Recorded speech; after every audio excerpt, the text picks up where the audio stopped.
Assalamualaikum warahmatullahi wabarakatuh. Pada pelajaran komputer dan jaringan dasar kali ini, kita sudah memasuki di bab 12 ya, semester 2 ini. Ini khusus program keahlian teknik komputer jaringan, rekayasa perangkat lunak, dan multimedia. Oke, next. Ya, kita di KD 3.12 yaitu menerapkan pengalamatan IP pada jaringan komputer. Nah, sebelum kita bahas lebih jauh, kita cari dulu pengertian dari apa sih IP address itu. Nah, IP itu sebenarnya singkatan juga ya, yang artinya itu Internet Protocol. Jadi di sini pengertian dari IP address yaitu bisa dibaca sendiri ya di sini, alamat identifikasi unik yang dimiliki oleh setiap komputer ataupun gadget. Awas, yang perlu digarisbawahi adalah yang terhubung ke jaringan komputer ataupun jaringan internet ya, dan memiliki dua bagian utama yaitu net ID dan host ID. Oke, di sini sudah jelas ya pengertian dari IP address. Maksudnya IP address itu seperti apa sih? Nah, jadi gini, setiap gadget ataupun setiap perangkat elektronik yang terhubung ke jaringan internet itu punya alamat ataupun identifikasi untuk perangkatnya sendiri. Kita ambil contoh misalnya kalau di ponsel itu kita ada bahasanya namanya email, atau mungkin seseorang itu kita punya nick ya, nomor identitas kependudukan. Nah, ini contohnya ada KTP, email, nomor HP dan lain-lain. Oke, lanjut. Next. Ini jenis-jenis IP address. Ya, kalau berdasarkan cakupan penggunaannya, itu untuk IP address dibagi menjadi dua jenis atau dua bagian, yaitu yang pertama IP address untuk publik, terus yang kedua IP address untuk private. Ini perbedaannya apa? Yang publik dan private. Kalau secara bahasa ini simple ya, publik ya berarti untuk umum, kalau private berarti pribadi. Yuk kita bahas lebih detail lagi ya. Oke, yang namanya IP address publik ini IP address yang dimiliki setiap komputer atau perangkat yang digunakan pada jaringan internet publik. Nah, biasanya kita ambil contoh deh, setiap orang itu istilahnya punya nomor ponsel masing-masing kan. Nah, itu tiap-tiap ponsel yang kalian gunakan, nomor ponsel yang kalian gunakan itu punya namanya ISP, Internet Service Provider. Nah, jadi itu dikhususkan untuk publik. Jadi kita ambil contoh misalnya saya sendiri menggunakan kartu Telkomsel ya, Simpati. Dan itu semua orang siapa aja boleh menggunakan jaringan dari Telkomsel ataupun Simpati ya.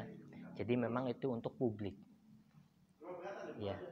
Nah, sedangkan untuk IP address private ya ataupun pribadi, ini adalah IP address yang biasanya cakupannya itu lebih kecil dan tidak semua orang bisa menggunakan IP address ini ya. Jadi memang ini untuk penggunaannya pribadi. Contohnya skalanya LAN ya. Kita ambil contoh ketika kalian melakukan UNBK, nah itu yang digunakan adalah IP address private atau pribadi ya, dimana orang lain atau orang luar tidak bisa menggunakan IP address tersebut, hanya orang-orang tertentu saja ya dalam satu lingkungan. Nah, itu ya yang dinamakan IP address private atau pribadi. Oke, masuk ke tahap selanjutnya. Nah, kalau dilihat dari konfigurasi untuk memperoleh IP address ya, IP address dibagi lagi menjadi dua jenis. Yang pertama yang modelnya dinamik atau dinamis. Terus yang keduanya adalah model statis. Nah, ini ponsel kalian juga bisa dibuat dalam bentuk dua mode ya, terserah mau bentuk statis ataupun dinamis. Kita bahas satu-satu ya. Apa sih IP address dinamis itu ya?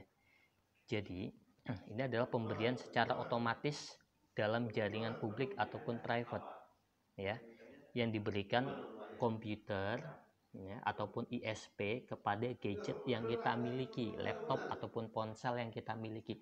Itu secara otomatis IP address-nya sudah ditentukan atau sudah diberikan oleh ISP tersebut ya. Jadi ketika kita menggunakan WiFi sekolah gitu kan, ya kita cek misalnya IP address-nya 192 sekian sekian sekian 17. Ketika kalian pindah ke WiFi rumah, itu nanti IP address-nya berubah lagi seperti itu, dan itu otomatis diberikan oleh si ISP-nya. Itu dinamis ya, jadi dia bisa berubah-ubah dengan sendirinya. Oke, lanjut ya. Ini penjelasannya bisa kalian baca lebih detail ya.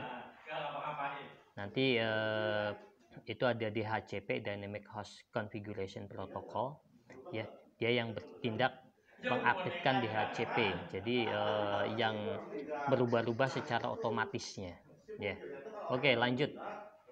Ini IP address statis ya.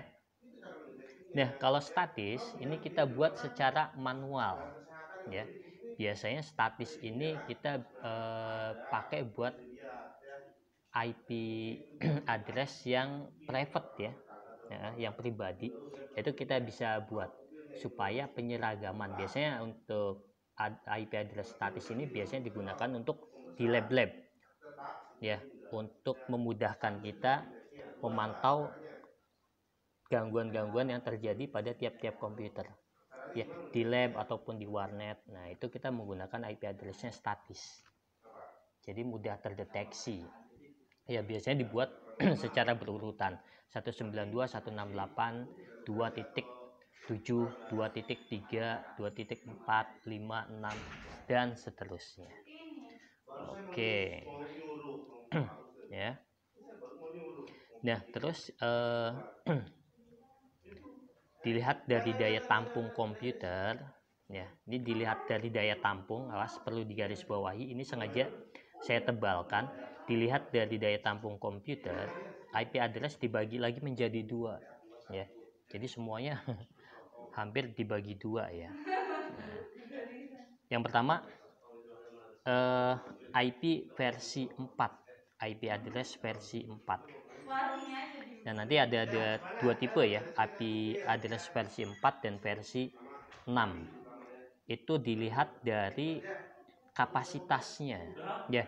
Jadi kalau untuk yang versi 4 ini bisa dibaca ya, kapasitasnya itu sampai sekian host ya, terdiri atas 4 oktet ya. Nanti pengalamatan mengatasi keterbatasan daya tampung pengalamatan ini biasanya mereka menggunakan NAT, Network Address Translation ya, yaitu sebuah cara untuk membagi, mengubah dan memodifikasi pemetaan dari sebuah IP address. Oke ya, jadi untuk IP address versi 4 biasanya digunakan dalam jaringan LAN karena jumlahnya itu terbatas ya. Nah, ini contoh penggunaan fungsi NAT ya. Jadi fungsinya itu untuk membagi-bagi dan mendistribusikan si IP address supaya pengaturannya lebih lancar lagi. Yang kedua, IP address versi 6. Nah, ini jumlahnya jauh lebih banyak ya. Kapasitasnya lebih banyak. Itu dapat menampung sekitar 3,4 triliun host. Kebayang ya. Jadi kalau kita skalanya itu cuma LAN, ya nggak usah kita pakai yang versi 6 ya. Kalau versi 6 ini udah skalanya itu udah sekelas WAN ya, WAN ataupun MAN, ya, karena ini sudah 3,4 triliun host. Untuk lebih jelasnya bisa dibaca, silahkan ya. Oke, kita lanjut. Ini fungsi dari alamat IP. Yang pertama kita sudah bahas di awal, yaitu sebagai identitas perangkat yang mengakses sebuah jaringan, ya. Jadi sama seperti kita itu punya identitas, ya. Identitasnya itu kalau sudah di atas 17 tahun kita punya KTP, ya. Kalau misalnya masih di bawah 17 tahun, kita identitasnya bisa menggunakan kartu keluarga, ya. Jadi perangkat keras juga ataupun gadget itu punya identitas, ya, berupa IMEI, nomor kerangka kalau di kendaraan, atau alamat IP. Lanjut, yang kedua, untuk mengidentifikasi skala yang digunakan, ya. Jadi kita ini pakai IP address yang sekelas WAN ataupun MAN ataupun yang versinya, ya. Lanjut, dapat digunakan untuk melacak keberadaan perangkat yang mengakses jaringan. Nah, ini sekarang sudah banyak aplikasi-aplikasi, ya, yang digunakan sebagai tracker, ya, untuk melacak keberadaan gadget kita ketika gadget kita hilang. Nah, itu yang yang digunakan adalah IP address-nya, ya.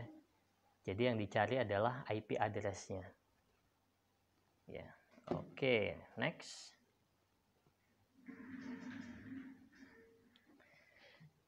Kita bahas satu-satu, ya. Ini sebagai identitas perangkat yang mengakses jaringan, ya. Kita sudah dibahas di awal, ya. Jadi setiap gadget, setiap perangkat laptop ataupun ponsel itu punya identitas yang hanya dimiliki oleh ponsel itu sendiri, ya. Jadi tidak ada identitas ganda, ya. Sama seperti diri kita, KTP dengan nomor sekian itu atas nama si A, si Fulan. Tidak bisa nomor sekian itu atas nama si Fulan dan si Andi, tidak bisa. Gadget juga sama seperti itu, ya. Ini contohnya ada IMEI, ya, nomor kerangka kendaraan. Kalau di kendaraan bermotor, nomor KTP, IP address, nomor telepon, dan lain-lain. Oke, next. Identifikasi skala jaringan yang digunakan. Nah, sudah dibahas di awal, ya. Ini di bagian ini, ya, di bagian contoh ini. Nah, ini kita bisa melihat nih skalanya, ya. Digit-digit di sininya nih kita tahu bahwa jaringan yang digunakan adalah tipe versi 4, ya. Nah, oke, sebentar. Nah, nanti untuk skala-skala ini nanti dibagi lagi, ya. Ada pembagian berdasarkan kelas. Nah, ini, ya. Jadi IP address itu dibagi atas beberapa kelas, ya, berdasarkan oktet pertama nih, ya, dan penggunaannya, ya. Jadi di sini ada nih untuk kelas A oktetnya itu 1 sampai 26, ya. Ini skalanya adalah skala besar. Nah, kelas B juga, ya, dimulai dari 128 sampai 191. Ya, skalanya menengah sampai ke besar sampai ke kelas bagian D. Ini termasuk yang paling kecil alamatnya atau kelasnya, ya. Jadi kalau misalnya ketika kalian mabar, ya, main bareng menggunakan LAN, kalau memang pemainnya sedikit, ya kita pakai kelas yang D. Oke, next. Nih, the last one, yang terakhir, dapat digunakan untuk melacak keberadaan perangkat yang mengakses jaringan, ya, seperti yang sudah saya bahas di awal, ya. Ini. Ya, jadi